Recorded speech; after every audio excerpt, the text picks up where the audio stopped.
Pues volvemos de la publicidad y sigue aquí con nosotros Juanjo Gómez con su sección Literatura de Viaje.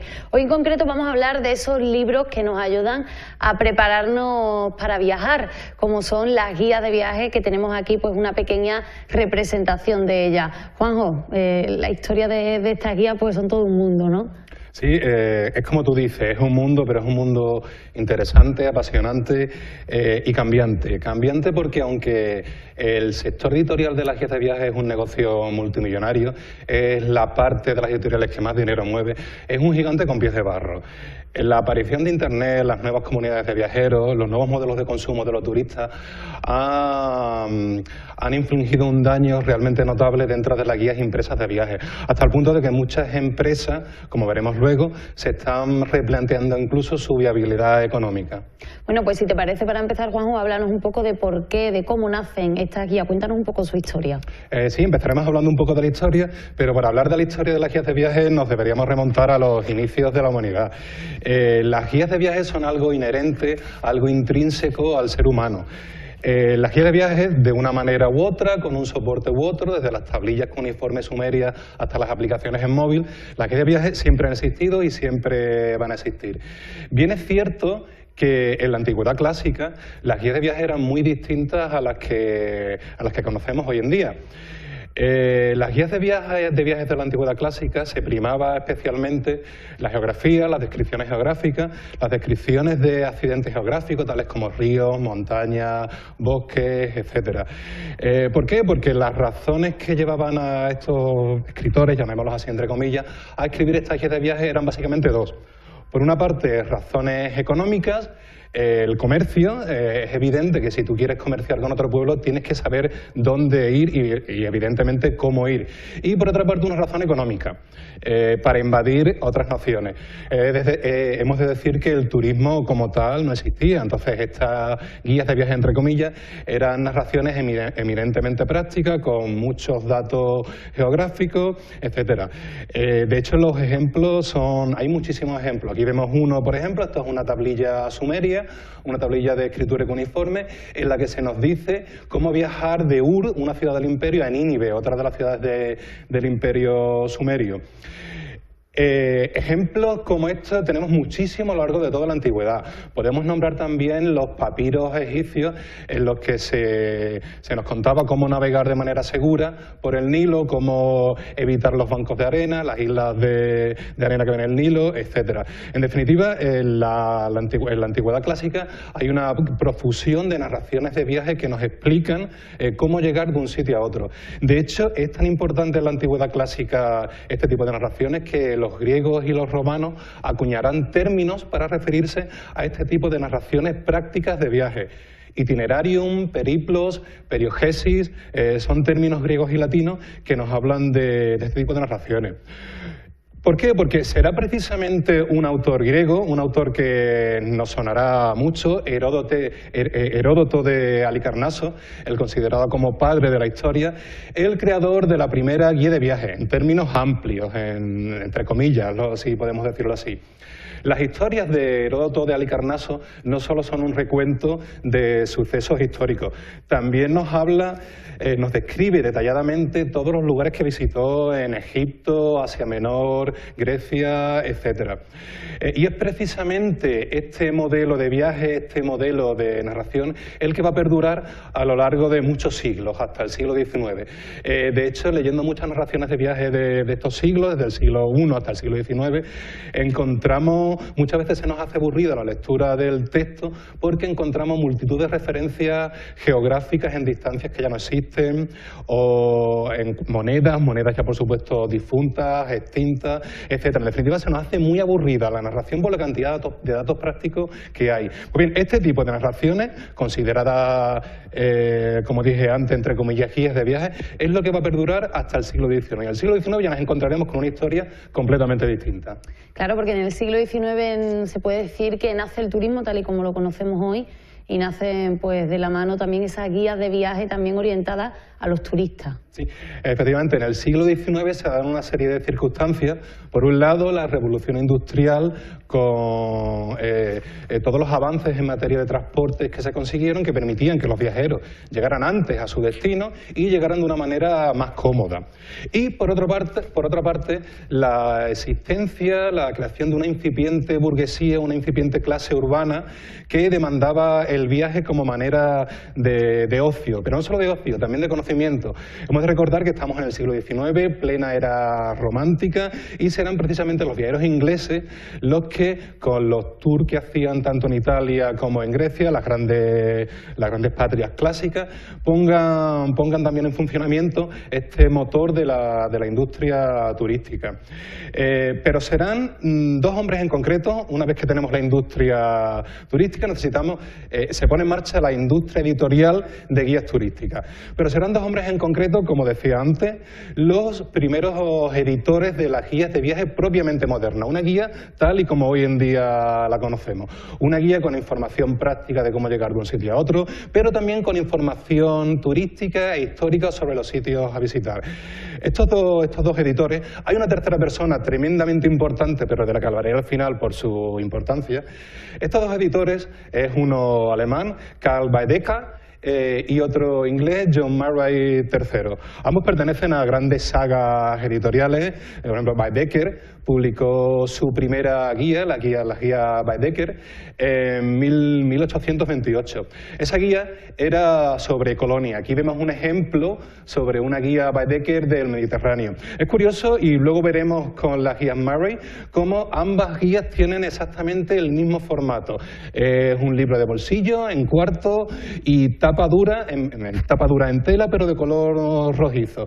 Murray, no sé muy bien por qué, nadie sabe muy bien por qué, optó también por el mismo tipo de encuadernación.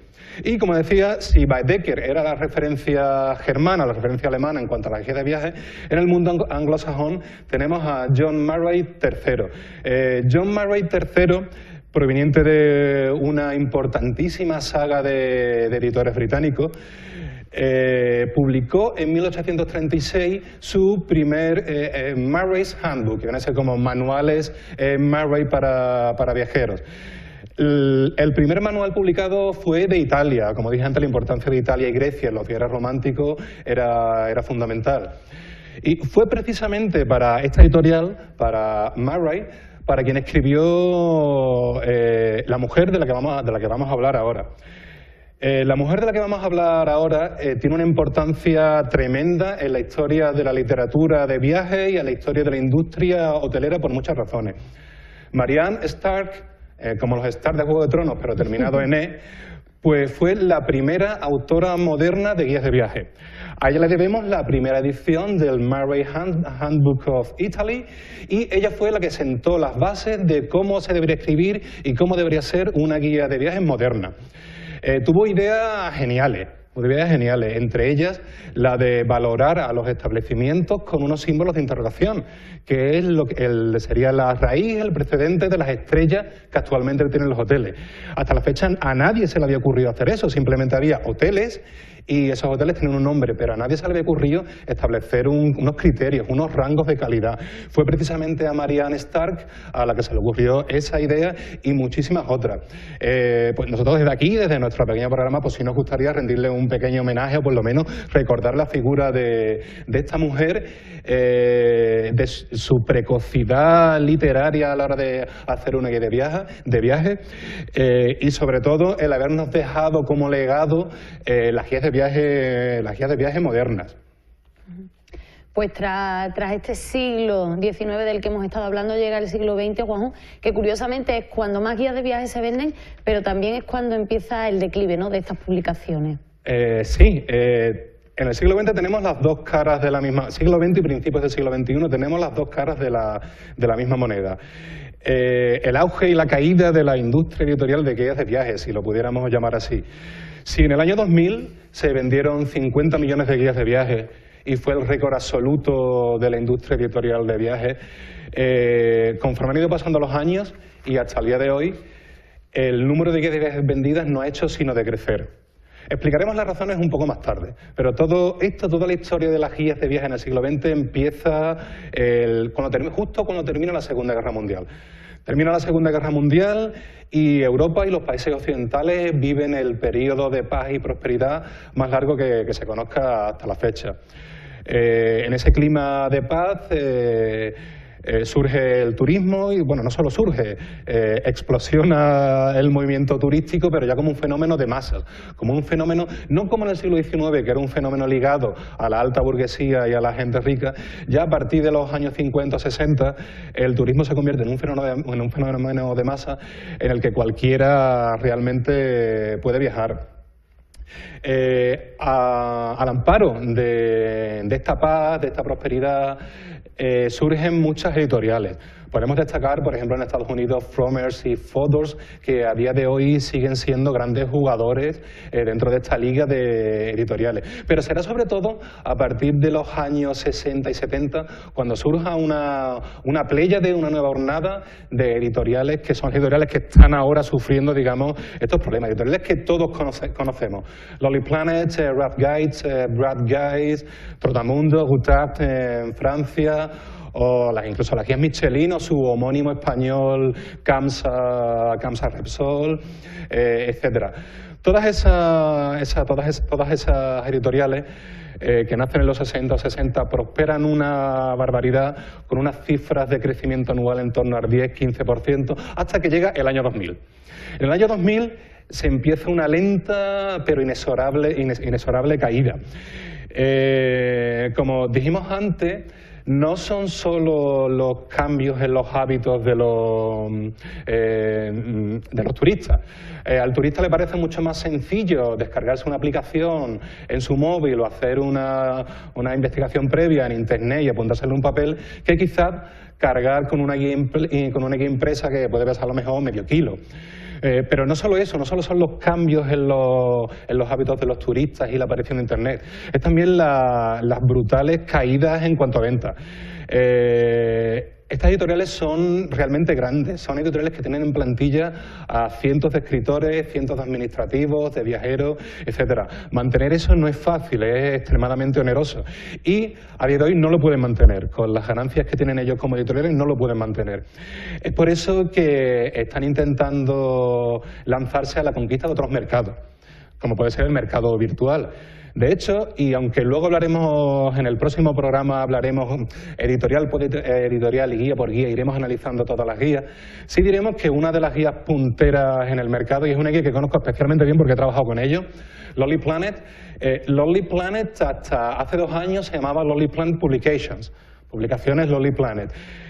Hace 2 años decidió retirar Publications de su marca comercial, quedando solo Lonely Planet. Bien, yo creo que eso es significativo de las intenciones futuras de la compañía. La compañía sabe que el mercado editorial no es el futuro, y va a buscar nuevos nichos, nuevos lugares de negocio. Y es probable que nosotros, que nuestra generación, sea consciente de esa pérdida editorial, de que viajemos algún día y ya no tengamos guías físicas para viajar. Y dentro de todas estas guías, supongo que habrá para todo tipo de viajeros y de turistas, ¿no, Juanjo, perdón? Sí. Que me lío ya con los tres. Somos 3 compañeros, es normal. Sí, básicamente aquí hay un axioma fundamental. Cada viaje tiene su guía y cada guía tiene su viajero. Es muy simple, ni más ni menos. Una visita a cualquier librería especializada o incluso a cualquier librería normal nos apabulla cuando vamos a la sección de guías de viaje. Hay una cantidad inmensa de guías de viaje, distintas colecciones, distintos formatos, etcétera. Realmente lo primero que debemos plantearnos es cómo viajamos nosotros. ¿Somos viajeros independientes o, por el contrario, vamos en un viaje organizado? ¿Por qué? Porque dependiendo de esa decisión recomendaríamos una guía u otra. Solo hay 3 tipos de guías. A grandes rasgos podemos hablar de 3 tipos de guías. Por una parte, guías eminentemente prácticas, es decir, guías orientadas a viajeros independientes que viajan solo, que viajan por su cuenta. En este tipo de guías encontramos las que todos conocemos, Lonely Planet, Trotamundo, Gutach, Brad Guides, etcétera. Por otra parte, tenemos unas guías que yo denomino guías de sillón. guías para viajar sin salir de casa. Son guías recomendadas para el viajero organizado, el viajero que va en un viaje organizado. ¿Por qué? Porque esa persona no tiene que preocuparse de llegar del aeropuerto a su hotel o de viajar en la ciudad, porque esos transportes los tiene incluidos. Ese viajero se preocupa mucho más por la parte histórica, la parte artística de los monumentos, de las atracciones turísticas que visita. Esa guía les resuelve ese problema, ya que esas guías tienen profusión de ilustraciones, fotografías y sobre todo un trasfondo cultural, artístico e histórico muy fuerte, muy potente. Por lo tanto, para los viajeros que vayan en grupos organizados, yo les recomendaría ese tipo de guías. ¿Cuáles son esas guías? Por ejemplo, las guías visuales. Las guías visuales son muy conocidas y es el ejemplo paradigmático de este tipo de guías de sillón. Y luego el tercer grupo de guías serían las guías especializadas. Guías especializadas en turismo en concreto, como puede ser guías de montaña, guías de senderismo, guías culinarias. Hemos hablado de la guía Michelin, incluso la guía Repsol, CAMSA hace mucho hincapié en el tema de la restauración, o incluso guías que pueden ser tan curiosas, pero de la que hablaremos también la semana que viene, porque es una guía tremendamente importante por muchas razones, guías en cuanto a orientación sexual. Hay una guía para los homosexuales que es la Spartacus Gay Travel Guide, que es una guía de 1500 páginas a nivel mundial. Y es una guía específicamente diseñada y escrita para el público gay. Por lo tanto, como te comento, la cantidad de guías que hay es excelsa, es muy numerosa.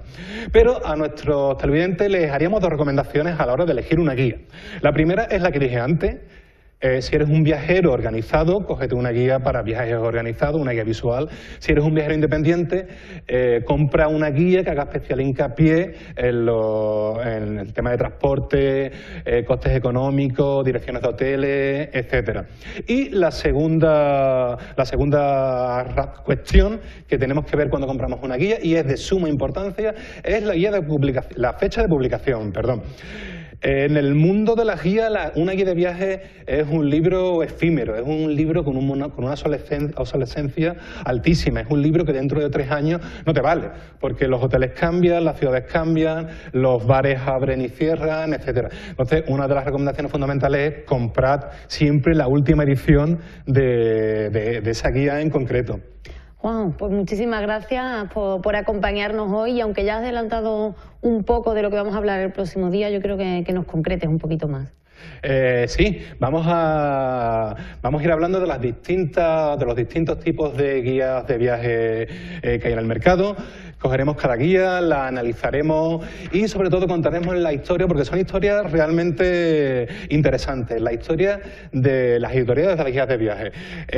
Ahora vemos aquí en pantalla los fundadores de Lonely Planet. Los fundadores de Lonely Planet, esta es una foto que se tomó en el año 71, los fundadores de Lonely Planet, que a día de hoy son unos multimillonarios absolutos. Contaremos por qué son ahora mismo multimillonarios absolutos después en el próximo programa, pero contaremos la historia de cómo pasaron de ser unos simples viajeros hippies, mochileros, a convertirse en los dominadores absolutos del mercado editorial. Juan, pues muchísimas gracias por acompañarnos, y el próximo día conocemos su historia. Gracias a ti, como siempre. Pues nos despedimos ya de Juanjo, de la sección Literatura de Viaje, y seguimos con más Cruce de Caminos.